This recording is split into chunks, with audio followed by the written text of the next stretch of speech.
Now let's discuss about the basics of the ECG. So ECG, electrocardiography and the electrocardiogram. Electrocardiography is the process by which we obtain electrocardiogram. Electrocardiogram is the paper which gives us the reading of the ECG. Okay, so there is a difference between electrocardiogram and electrocardiography. So now, what is the basic principle behind this ECG? The lead forms a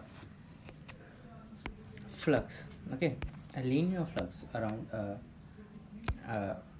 chest. Okay, when we put it on the chest, it causes a flux. Okay, it causes a area around it.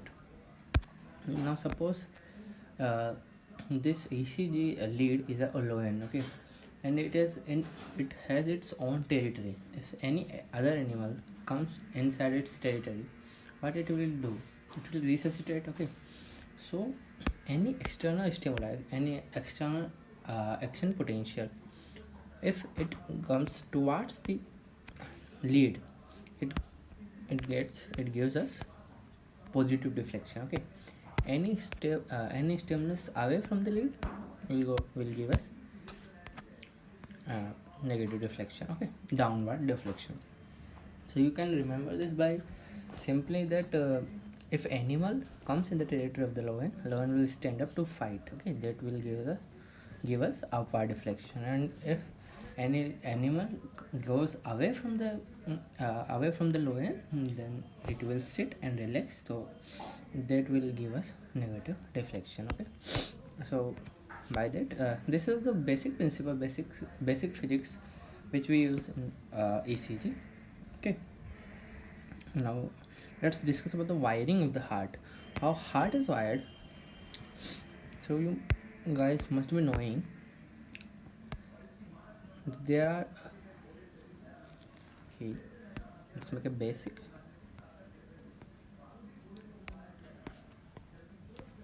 Okay, this is schematic diagram, and this is synovial node. Okay, there are synovial node, atrioventricular node, okay, bundle of hairs and Purkinje fibers. Okay, now the stimuli. Sorry. So the stimuli, the action potential goes from SA node to AV node to bundle of hairs, and bundle of hairs to Purkinje fibers. Okay, this is the basic action potential pathway by which it runs inside the heart. Now what will be the normal ECG when this action potential will work? Now first, when atria will depolarize, it will give us first upward deflection. Okay, now this what is an interval and segment? Interval is something which involves both the deflection and the straight line. Okay, segment is something that only involves the particular straight line. Okay, no deflection is added in the segment. So if this is the atrial depolarization here. Okay, this is atrial depolarization. This is the time. Okay, we say it segment of the PQ segment. Okay, PR segment or PQ segment. Segment is the time for taken by the stimuli to reach from SA node to AV node. Okay, so this is segment. Now this is QRS complex. Okay, this QRS complex shows us the ventricular depolarization, and then the final wave, which is a T wave, which is repolarization. Now there is a contradiction that T wave is a repolarization wave. Even then, it is upward. Why it is upward rather than it should be downward? Now it is repolarization. Okay, so what happens is, suppose point A and point B. Okay, now point A depolarizes first, then point B depolarizes. So the vector direction will be this. Okay, point A पहले depolarise होता है, point B बाद में depolarise होता है, तो vector की direction क्या होगी? ए से बी की तरफ होगी. ठीक है, point A, point B. Point A अगर पहले रिपोलराइज होता है पॉइंट बी बाद में रिपोलराइज होता है, तो रिपोलराइजेशन की डायरेक्शन क्या होगी? रिपोलराइजेशन की डायरेक्शन होगी A to B ही, बट जो डिफ्लेक्शन आएगा, डिफ्लेक्शन मतलब जो हम देखेंगे ECG में, but we will be seeing in the ECG the action potential is going away from the lead. Okay, so that will goes a vector B to A. Okay, now what happens in the ventricular repolarization is this A point, B point. Okay, A depolarize first, then B depolarize, but B repolarizes first, then A, then point A. Okay, so the repolarization vector reverses. Okay, and this becomes A to B. Are you getting my point?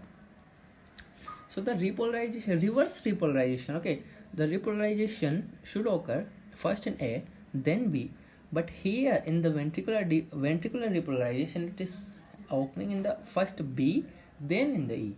Okay, that will causing the vector that should away from the lead. It is causing the vector towards the lead. Okay, and that will gives us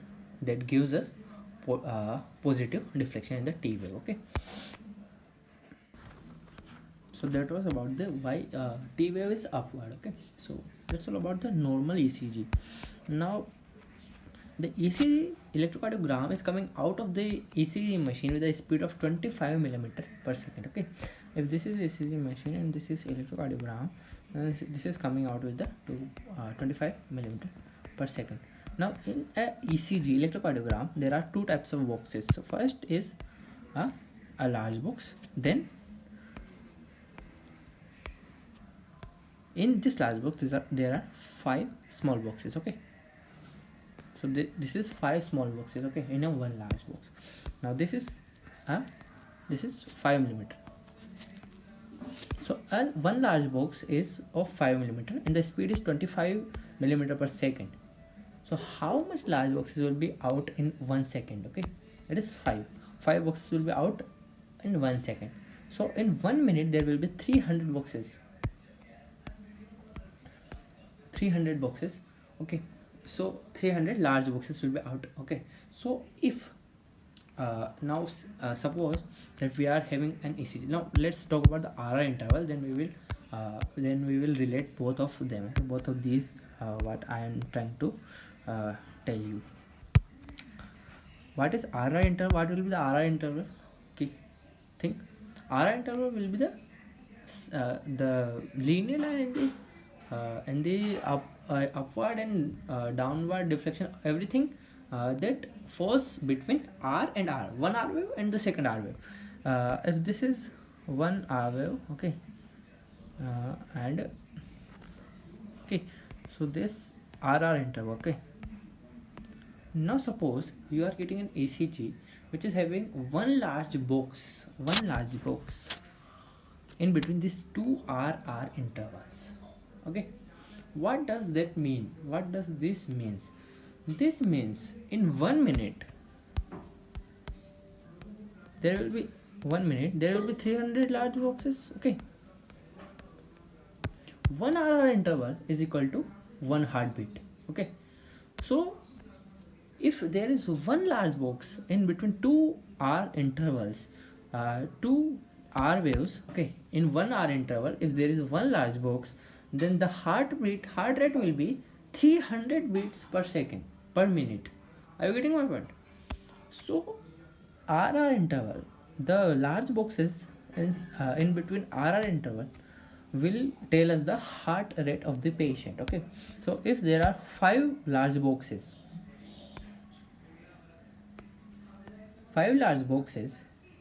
in one RR interval, that means the heart rate will be 300 by 5. Okay, that is 60 beats per minute. You got my point? That's what I was trying to tell you. Okay, now let's discuss further. This was time and speed and all the things. Okay, there one data that one small square represents 0.04 seconds, one large square is 0.2 seconds. That we will calculate simply by simple calculation. Okay, no one will ask you that how much second will it goes for a small box to cross. Okay, so let's go for the next, that is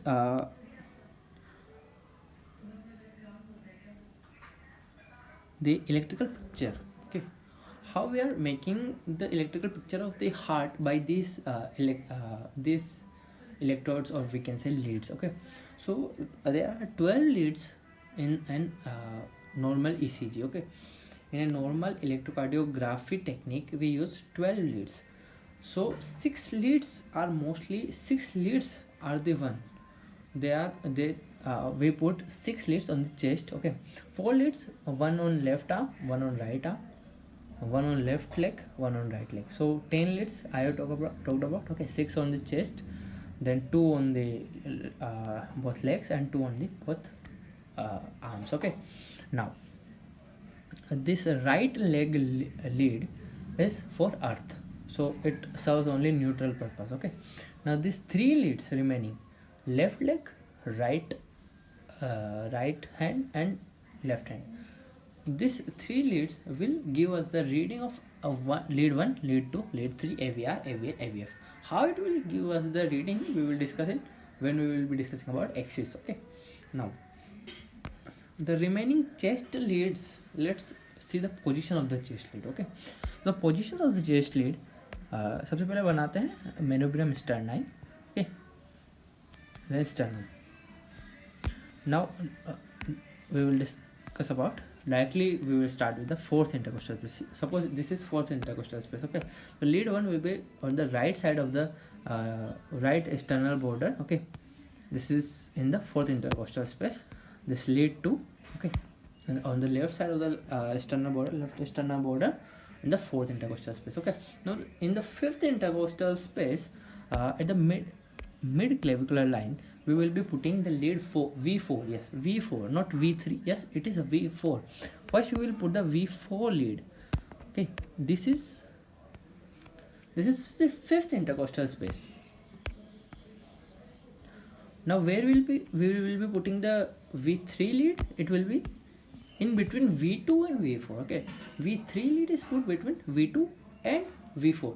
Now V5 lead in the same plane. Okay, I am not talking about the same intercostal space, I am talking about the same plane with a V4 at anterior axillary line. Okay, if this is anterior axillary line, we will be putting, it can fall on a rib, can fall in 6th intercostal space, or can fall in the 5th intercostal space, but we will be checking the plane. Okay, the plane of the 4th intercostal, of the 4th lead, V4. Okay, so V5 will be attached on the anterior axillary line on the same horizontal plane with the V4. Are you getting my point? Now the mid axillary line, we will put a V6 on the same horizontal plane with a V4 and V5. On the mid axillary line, we will be putting a V6. Okay, so this is all 6 chest lead that gives us a picture of the heart and electrical potential inside it. Okay, other leads are the 3 working on, and the right leg, which is earth lead. Okay, the 3 working on, one on the left leg, one on the right arm, and the one on the left arm. Okay, so now there are some leads that we put on the posterior side, that is V7, V8 and V9 leads, that are not actually used normally, but we can use them for different purposes. Okay, that we will be discussing about the purposes. First, let's see the position of that leads. Okay, so the position of the leads, the V7 lead, we put, okay, let's first make a man standing mid side. Okay, this is scapula. Okay, so the V7 lead we put on the posterior axillary line. If this is posterior axillary line, on the same plane with the V6. Okay, same plane on the V6. So this will be lead V7. V8 on the same plane with the V6. Okay, on the tip of the left scapula in the same horizontal plane with the V6. Okay, in the V9 on the left paraspinal region. If this is a spine, then paraspinal region with the same plane with V6. Okay, so this is V7, V8 and V9. Okay, that is using posterior chest wall. The function of these leads we will discuss later. Okay, so this was about the posterior leads, anterior chest lead, and the normal all chest lead that we will be putting on the body of the our patient, for which we will be getting electrocardiogram. Okay,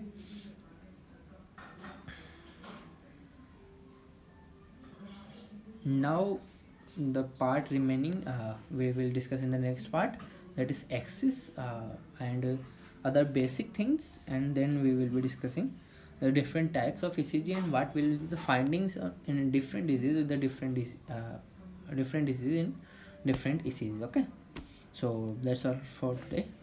Thanks for listening.